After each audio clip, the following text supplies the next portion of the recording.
Olá pessoal, bom dia, boa tarde, boa noite a todos os senhores que são inscritos no nosso canal Anotações de Processo Civil. Se você ainda não é, eu sou o professor Arthur Vieira e depois que eu concluí o meu doutorado em Direito Processual, eu resolvi me dedicar a esses veículos de comunicação para que eu pudesse transmitir aos senhores conhecimento jurídico de qualidade e de forma gratuita. Aqui eu vou pontuar o meu e-mail de contato para que eventuais interessados possam estabelecer um contato mais direto. Inclusive, nós podemos eventualmente considerar a hipótese de publicar um artigo científico em conjunto, tá certo? Bom, gostaria de pontuar também com os senhores o nosso canal no YouTube. Se você ainda não é inscrito, basta clicar no ícone do livro que fica no canto inferior do vídeo para que você se inscreva. Sugiro também que você clique no ícone do sininho para que você possa ativar as notificações dos vídeos que são constantemente disponibilizados por aqui. Gostaria de apresentar também aos senhores a nossa plataforma acadêmica, arturvieiracursos.com.br, arturvieiracursos.com.br, onde os senhores encontrarão cursos online de modo gratuito, inclusive com a emissão de certificado válido em todo o território nacional. Tá certo? Então, após a pausa, nós vamos tratar do vídeo de hoje.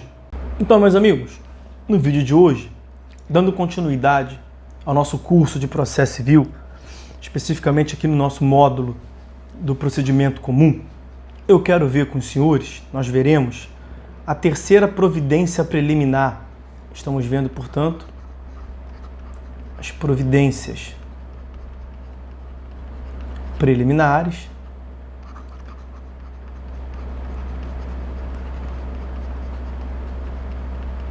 e vamos para a terceira das providências preliminares em espécies.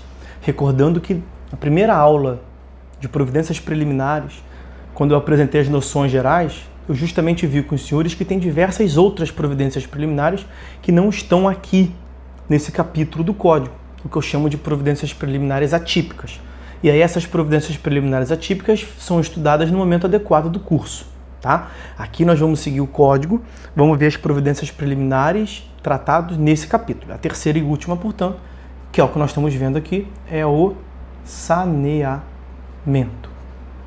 A ideia de saneamento é tratada pelo código em diversas oportunidades. Então o código se refere ao saneamento em diversas passagens. Que bom, é uma nova mentalidade do processo civil contemporâneo. Processo é o processo civil da efetividade. Podemos dizer, é a superação do formalismo processual. Isso é bom. Isso é um ganho. Isso é um ganho dogmático, teórico. Então, eu dizia que o código se refere em diversas passagens a essa ideia de saneamento. Vejam, o próprio princípio da primazia da resolução do mérito decorre dessa sistemática. O princípio da primazia da resolução do mérito decorre dessa ideia de que sempre que aparece uma nulidade que seja passível de correção, o juiz tem o dever de corrigi-la. E aí, aqui nas providências preliminares, o saneamento está lá no artigo 352, está ele aqui, ó. Vamos a ele. Verificando a existência de irregularidades ou vícios sanáveis, o juiz determinará. Veja, não é? O juiz poderá determinar, o juiz poderá corrigir. Isso é mesmo um dever do juiz. Por que é um dever do juiz? Bom, vamos continuar. Determinará sua correção em prazo nunca superior a 30 dias. Mas eu dizia, por que é um dever do juiz? Justamente pela circunstância de que, com um novo código sustentado na premissa da efetividade, as partes passaram a possuir um direito à resolução do mérito. O código passou a assegurar às partes um direito à resolução do mérito. sempre que possível. É claro, em se tratando de um vício insanável, incorrigível, grande exemplo, a coisa julgada é insuperável. E aí, realmente, a consequência esperada, uma vez encontrando a coisa julgada, é a extinção do processo sem resolução do mérito.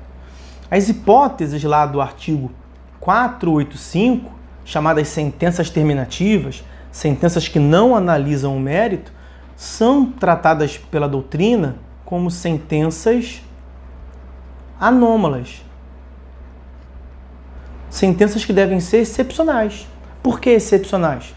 Porque nós temos uma primazia da resolução do mérito. O juiz tem o dever de corrigi-la, dever de reparar.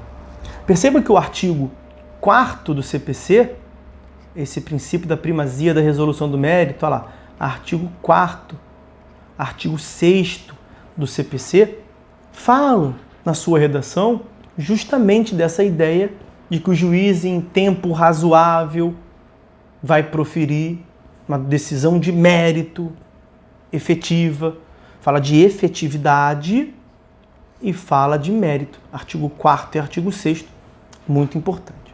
Vamos voltar à ideia de que o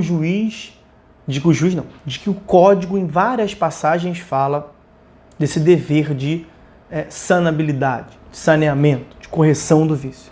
E aí eu dizia, por todos, quero ver com os senhores o artigo 139, inciso 10, que é em complementação aqui, 352, portanto, combinado com 139, inciso 10. O 139, inciso 10, que está aqui destacado para os senhores, o 139, inciso 10, deixa isso muito claro. O 139 dispõe sobre quais sejam os deveres do juiz. O nome mesmo do capítulo, quando vocês forem consultar, senhores verão, da responsabilidade, dos deveres, dos direitos do juiz. Daí, dentre os deveres do juiz, o juiz dirigirá o processo conforme as disposições deste código, incumbindo-lhe. Então, são incumbências do juiz, são deveres do juiz. Inciso 9, determinar o suprimento de pressupostos processuais e o saneamento de outros vícios processuais. Porque quando nós temos a ausência de pressupostos, isso gera vício processual, de qualquer maneira. A depender se o pressuposto processual é de existência ou de validade, né? Pode ser um vício processual de nulidade ou de inexistência, mas gera um vício processual.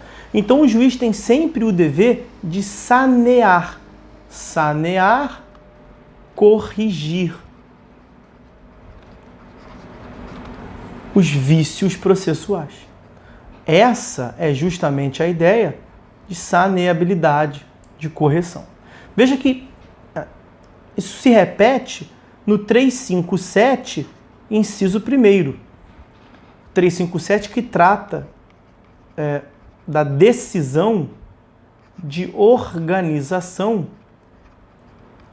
do processo. É o próximo tópico que nós veremos, julgamento conforme o estado do processo. São hipóteses que o juiz já pode extinguir o processo desde logo, e aí, não extinguindo o processo desde logo, ele deve, portanto, organizar o processo para instrução probatória. E aí, organizando o processo para instrução probatória, não ocorrendo nenhuma das hipóteses deste capítulo, esse capítulo ele se refere ao que eu mencionava, julgamento conforme o estado do processo. É o próximo capítulo, como nós veremos. Deverá o juiz, em decisão de saneamento e de organização do processo, inciso 1º, resolver as questões processuais pendentes, se houver. O que não é isso aqui que não sanear vícios processuais? Tá ok? Bom, em outras passagens, essas são as que eu destaquei, principais, mas em diversas outras passagens, 932, parágrafo único, por exemplo, em sede recursal, mas em diversas outras passagens, o Código se refere a esse dever do julgador, do juiz lato sensu, em corrigir vícios processuais. E aí, só para fecharmos, nessa ideia aqui de saneamento, é importante fazer uma menção com os senhores ao capítulo das nulidades. O Código tem um capítulo próprio sobre as nulidades dos atos processuais, lá na teoria geral, lá na parte geral do Código, que nós analisamos aqui no módulo de TGP2, quando do estudo dos institutos relacionados à figura do processo. Temos diversos princípios que incidem aqui sobre a ideia de nulidade dos atos processuais, como a instrumentalidade das formas, é um clássico, lá do artigo 317 do CPC, o princípio do prejuízo, só há declaração de nulidade se houver prejuízo processual, aquela célebre expressão francesa, passe de nullité sans griffe, só há nulidade se tiver prejuízo. Nós temos o princípio da causalidade, não se declara nulidade se ela for favorecer a parte que lhe der a causa, porque senão isso seria um estímulo à provocação de nulidades no processo. E nesse capítulo também nós temos ali a afirmação da sanabilidade. Sempre que possível, a correção. Ou seja, só se declara uma nulidade no processo quando o vício for insanável. Por quê? Porque quando o vício for sanável, olha o 139, inciso 9 aí, ó. Olha o 352 aí. Olha o 357, inciso 1º aí. Sendo o vício sanável, o juiz tem o dever de determinar, de providenciar a sua correção. Tá certo? Então essas eram as providências preliminares típicas que eu queria tratar com os senhores. Vocês podem falar assim, falta o artigo 353. Vejam, ele é mais um daqueles artigos que eu chamo de elo de ligação. Ele faz ali como se fosse o camisa 10 do jogo de futebol. Ele mata a bola no peito e distribui. Então ele vai mais ou menos dizer assim, com outras palavras, ele vai afirmar assim, olha, terminando de ler esse meu capítulo, providências preliminares, façam o favor de passar para o próximo. Julgamento conforme o estado do processo. É claro que não tem nenhuma utilidade esse tipo de artigo. Se ele não tivesse aí, você intuitivamente já iria para o próximo capítulo. Olha só, 352. Cumpridas as providências preliminares ou não havendo necessidade delas, providências preliminares é o que nós estamos vendo. É o capítulo onde ele está inserido, 353. O juiz proferirá julgamento conforme o estado do processo, observando o que dispõe o capítulo 10, que é o próximo. Aí, as próximas letras do código são capítulo 10. Ou seja, acabando isso aqui, vai para o próximo. É um artigo desnecessário, mas está lá. O código preferiu deixar mastigadinho aí para quem for dele utilizar, quem for se utilizar do código. Tá certo? Bom, então, com isso a gente encerra a análise das providências preliminares. Eu espero os senhores em breve para que a gente trate do julgamento conforme o estado do processo, conforme o artigo 353 anunciou. Então, meus amigos, é isso. Por hora é só. Fiquem todos com Deus e até a próxima.